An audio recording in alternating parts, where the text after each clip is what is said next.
আমরা জানি রমজান মাস হলো কোরআনের মাস। রমজান মাস কিসের মাস? কোরআনের মাস। যে আয়াতে কারিমা তিলাওয়াত করেছি, আয়াতটা শুনলেই আমরা বুঝতে পারবো। আল্লাহ পাক বলছেন শাহরু রমাদান, এই মাসটার নাম হচ্ছে মাহে রমাদান, আল্লাযী উনজিলা ফীহিল কোরআন, আর আমি এই মাসে কোরআন নাজিল করেছি। জোরে বলেন সুবহানাল্লাহ।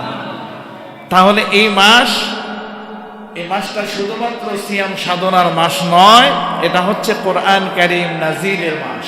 সুবহানাল্লাহ। তো এই মাসের এত দাম ছিল না যদি এই মাসে কোরআন নাজিল না হতো। কারণ কোরআন যেখানে যেটার সাথে সম্পর্ক স্থাপন করেছে কোরআনের সাথে, সেই নগণ্য জিনিসের দাম বাড়িয়ে দিয়েছেন কে? আল্লাহ পাক। এই জন্য কোরআনের সাথে রমজানের সম্পর্কটা অত্যন্ত গভীর আর নিবিড়, যার কারণে এই মাহে রমজানের এত মর্যাদা, ছোট্ট একটু আমল করলে এত লাভ। এই মাসটা আল্লাহ পাকের কাছে এত প্রিয়। আল্লাহ পাক বলেন রমজানু শাহরুল্লাহ, এই রমজান মাস হচ্ছে স্বয়ং আল্লাহ পাকের মাস। সম্মানিত ভাইরা, কোরআন নাজিল করেছেন এই মাসের মধ্যে। তো এই কোরআন নাজিল কেন করেছেন? আল্লাহ পাক এই আয়াতের পরবর্তী অংশে বলছেন হুদাল্লিন নাস, মানব জাতির হেদায়েতের জন্য।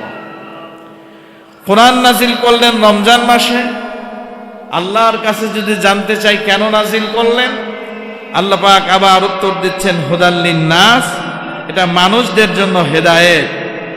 আর পৃথিবীর বুকে সবচাইতে দামি বস্তু, দামি সম্পদের নাম হচ্ছে হেদায়েত।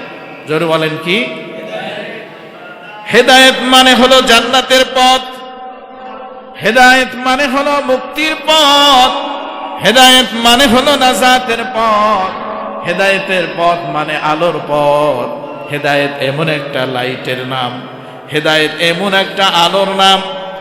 কোন ব্যক্তি যদি অন্ধকার আমাবিশ্বাস নিকোষ কালো রাতের মধ্যে যদি কেউ হাঁটাচলা করে, দেখবেন ওই মানুষটার সামনে যদি কোনো রশি পড়ে থাকে, আবসা আবসা যদি দেখতে পায়, লোকটা ওই রশিটাকেই সাপ মনে করবে। আর ওই রশিটাকে সাপ মনে করে ওই রাস্তা ত্যাগ করে ভিন্ন রাস্তা অবলম্বন করবে, অন্য রাস্তা দিয়ে দৌড়ে পালিয়ে যাইতে চাইবে। এবার বলেন, এই যে রশিটা, এটা মানুষকে কামড় দেওয়ার মতো কোনো শক্তি রাখে নাকি? এই রশি মানুষের ক্ষতি করতেও পারে না, মানুষের উপকারের জন্য রশি। শুধুমাত্র নিজের হাতে একটু লাইট, একটু আলো না থাকার কারণে মানুষ যেটার মাধ্যমে উপকার নেবে সেইটাকে ভয়ঙ্কর জীবন নাশক, মরণ নাশক, মরণের একটি বস্তু হিসাবে সাপ মনে করে রাস্তাটাকে চেঞ্জ করে চলে গেল।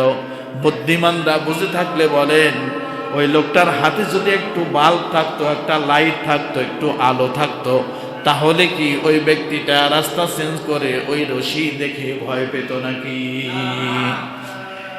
এই ভয়টা পাওয়ার কারণ হলো অন্ধকারের রাতে রশিটাকে দেখে সাপের ভয় হৃদয়ে সঞ্চার হয়েছে।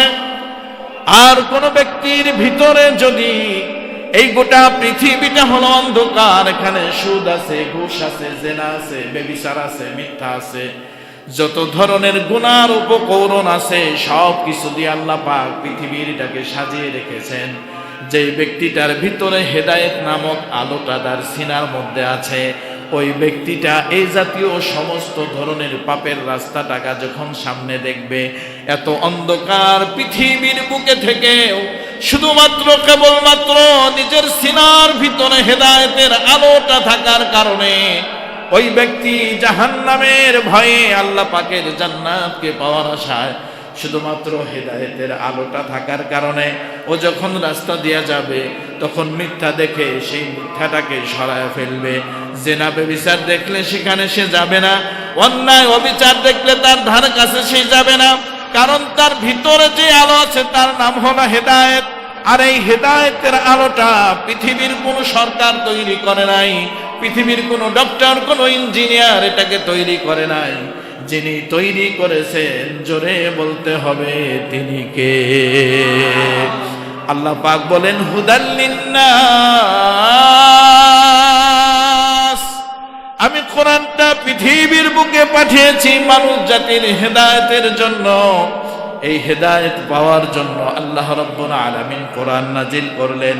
এবার আসেন, এই যে আলোটা, এই আলোটা যিনি আকাশ থেকে আমাদের জন্য নাজিল করেছেন, জোরে বলেন তিনি কে? কথা বোঝা যায়? শুনতেছেন কথা? খেয়াল করেন। তাহলে আল্লাহ পাক বলছেন, খেয়াল করেন, শাহরুর রমাদান, আপনি পাঠ পাঠ বুঝে নিতে পারবেন। শাহরুন মানে হচ্ছে মাস। শাহরুন মানে কি? মাসের নাম কি? আল্লাহ পাক বলছেন রমাদান, শাহরু রমাদান। আল্লাহ পাক বলছেন এটা এমন একটা মাস যে মাসের নাম কি? রমজান। এবার সামনে আছে, তা আমরা যদি বলি রমজান মাস বুঝলাম, তাতে কি হয়েছে? এতে আমাদের কি? আল্লাহ একই আয়াতে দেখেন পরবর্তী সেন্টেন্সে, পরবর্তী শব্দে বলছেন আল্লাযী উনজিলা ফীহিল কোরআন, এই মাসে আমি পৃথিবীর বুকে কোরআন নাজিল করেছি। সুবহানাল্লাহ বলেন। এবার যদি জানতে চাই আল্লাহ কোরআন নাজিল করছেন, ভালো কথা, এটা আমাদের কি?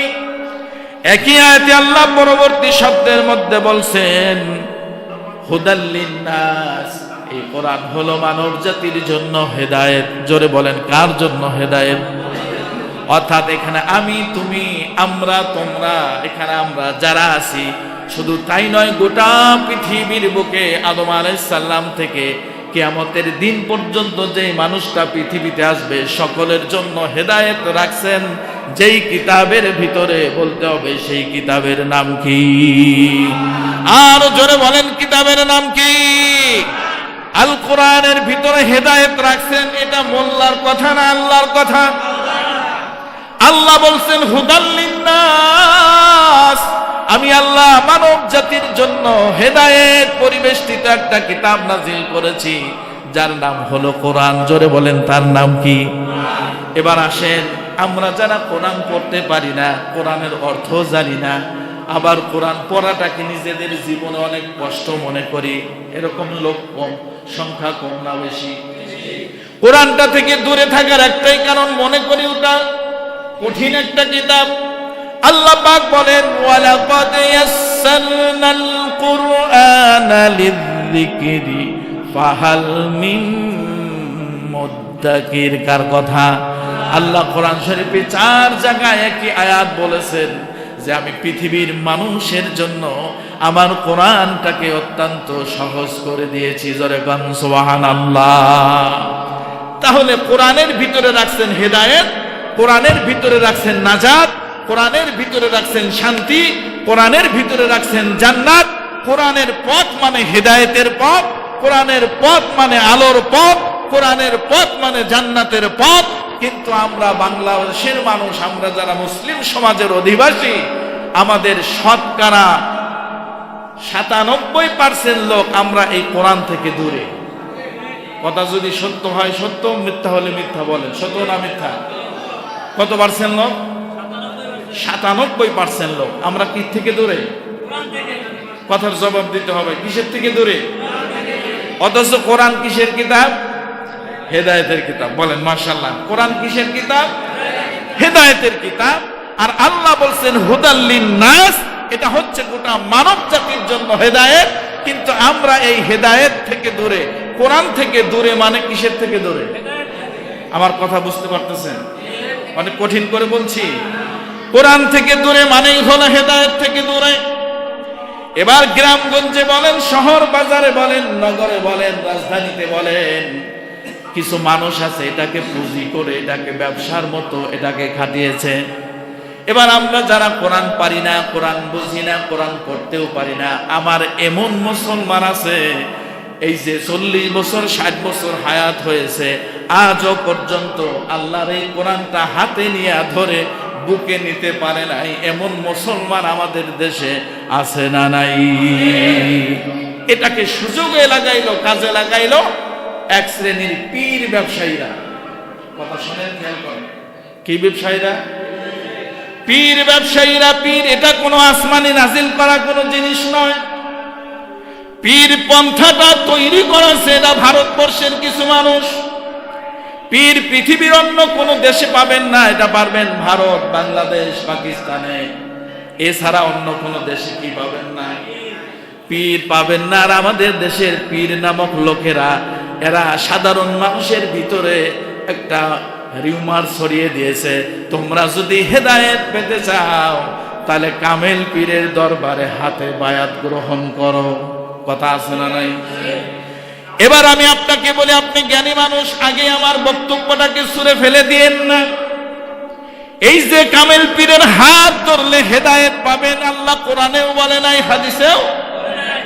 কিন্তু আল্লাহ কোরআনে বলছেন, যেটা আমি আপনার সামনে পেশ করছি, সেটা আল্লাহ বলেন হুদাল লিন্নাস, মানব জাতির হেদায়েতের জন্য আল্লাহ নাজিল করলেন কি?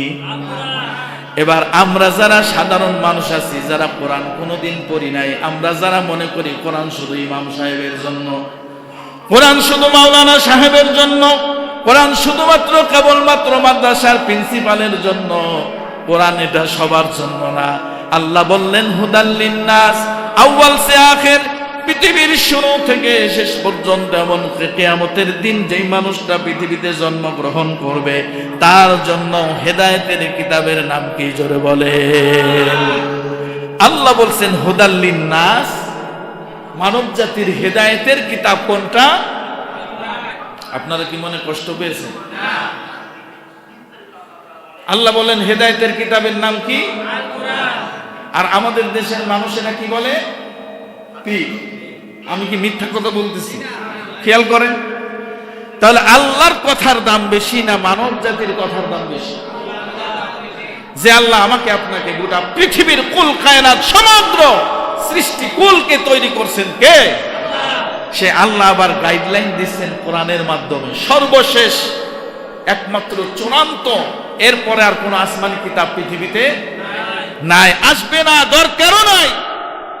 আদম আলাইহিস সালাম থেকে শেষ নবী পর্যন্ত সমগ্র আসমানি কিতাবের সার নির্যাস, তার নাম কি? মাশাআল্লাহ, তার নাম কি? কোরআন লিখতে 5টা অক্ষর লাগে। আপনি যদি কোরআন শব্দটা বারবার মুখে উচ্চারণ করেন কমপক্ষে 50টা সওয়াব পাবেন আপনি। আর যদি মুখ বন্ধ রেখে কন্যা হুজুর আপনারা কোরআনের দলের লোক, আমরা কোরআনের দলের লোক না, তাহলে আপনি মসজিদে আসছেন কেন? কথা বুঝতে পারতেছেন আমার? তাহলে কোরআন নাজিল করছেন কে? আল্লাহ। এবার আসেন, এবার আমাদের দেশের সাধারণ মানুষ, আমি আপনাদেরকে ভুল বোঝাচ্ছি না বা আপনাদের মনে কষ্ট দেওয়ার জন্য বলছি না। আল্লাহ বলছেন শাহরু রমাদান, এটা রমজান মাস, আল্লাযী উনজিলা ফীহিল কোরআন, এই মাসে আমি কোরআন নাজিল করেছি কেন?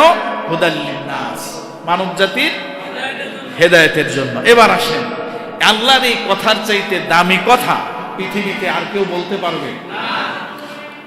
কেউ না পারলেও মনে হয় আমার আপনার হিসাবে পারবে, হিসাবে পারবে।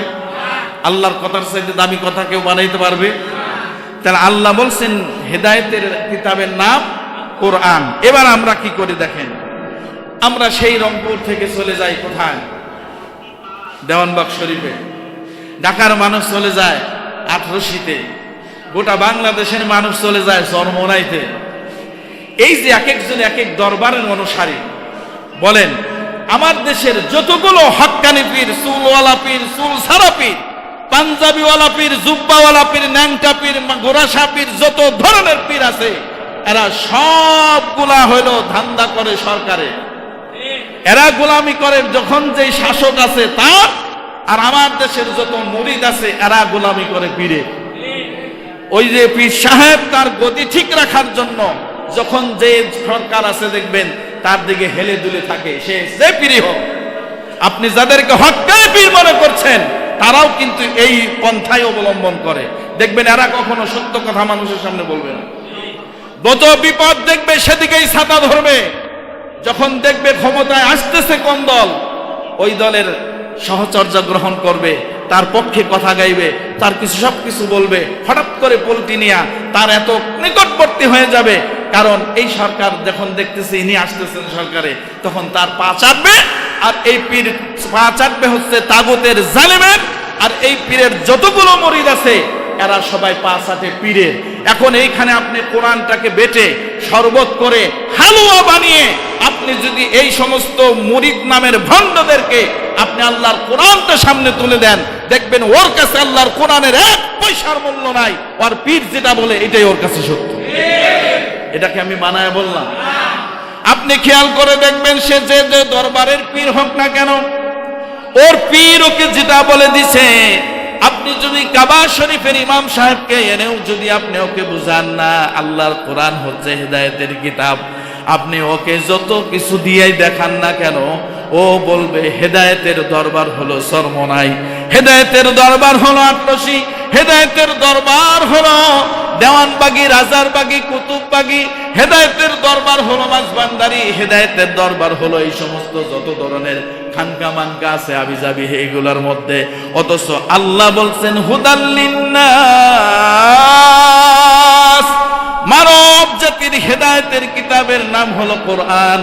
আমি মনের চেহারা দেখে আমি বুঝতেছি আমার এতটুকু বক্তব্য শোনার পরে অনেকে আমার উপর রাগ হয়ে আছেন যে হুজুর পীরের বিরুদ্ধে বক্তব্য দিল। আরে পীরের বিরুদ্ধে বক্তব্য দিতে নিষেধ আছে নাকি?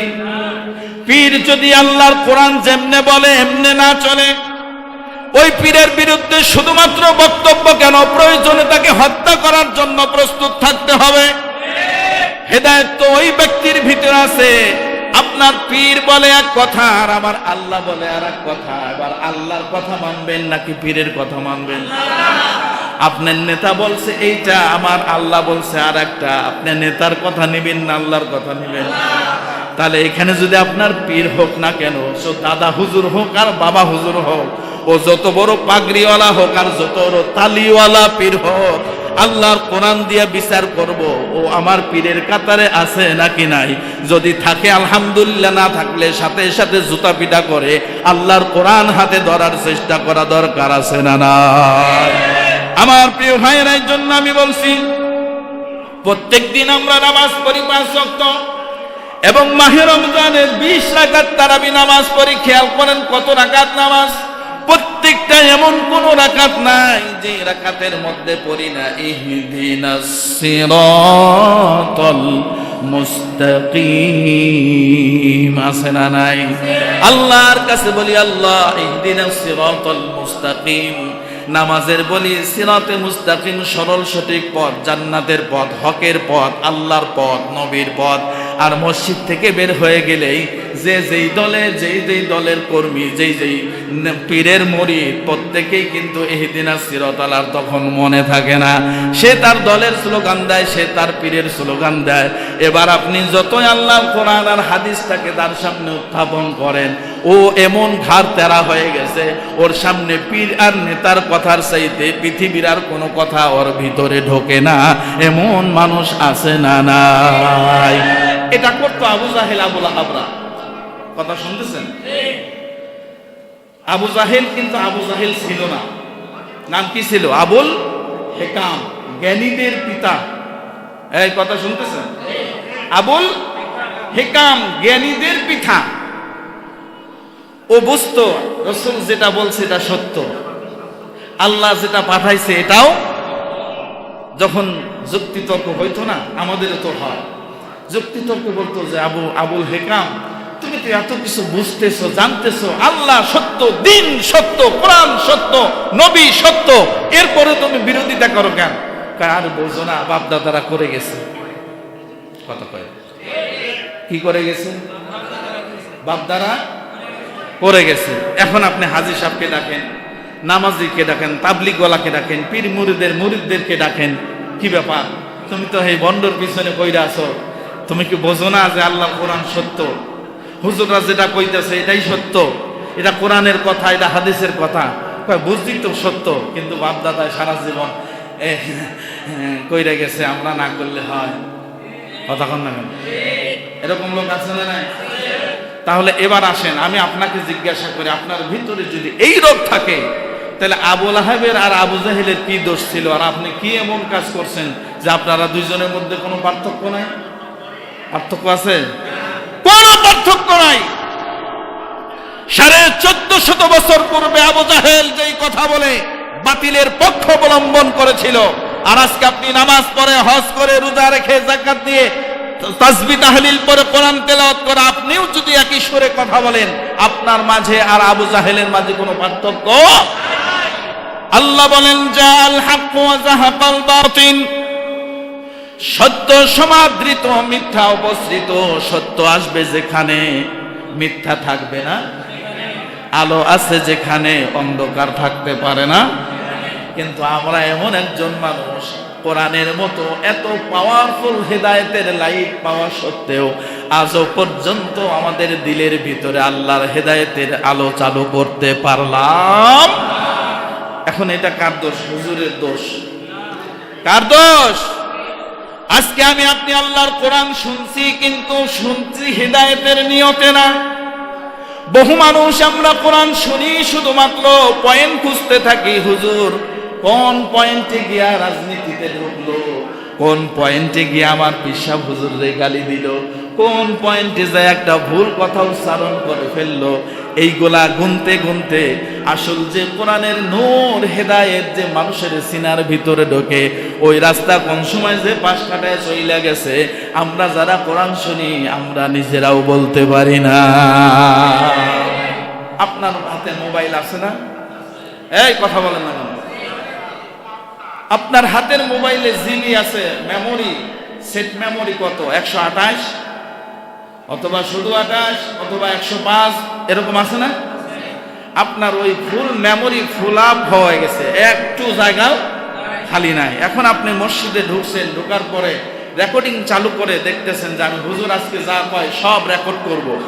আপনার মোবাইলে রেকর্ড হবে? কারণ কি? মেমোরি খালি। ঠিক আপনার ভিতরে যদি আওয়ামী লীগের গুণ থাকে, আপনার ভিতরে বিএনপির গুণ থাকে, আপনার ভিতরে যদি পিসাবের গুণ থাকে, ওইগুলা দিয়ে যদি আপনার ফুল মেমোরি ফুল বডিটা ফুল করে রাখেন, তখন তো কোরআনের কথা ঢুকবে না। কোরআনের কথা নিজের মেমোরিতে রেকর্ড করতে হলে মসজিদে ঢোকার আগে, মাহফিলে যাওয়ার আগে আপনার ফুল মেমোরিটাকে ডিলিট দিয়ে খালি করেন। এরপর আল্লাহর কোরআন শোনার জন্য বসেন, আপনার ভিতরে আল্লাহর কোরআন অ্যাকশন করবে, আপনার জীবন পরিবর্তন হবে। যেমনে পরিবর্তন হয়েছিল হযরত ওমরের, যেমনে পরিবর্তন হয়েছে হযরত আলীর, যেমনে পরিবর্তন হয়েছে হযরত উসমান, যেমনে পরিবর্তন হয়েছে বড় বড় কাফের লিডারদের। ঠিক কিনা বলে?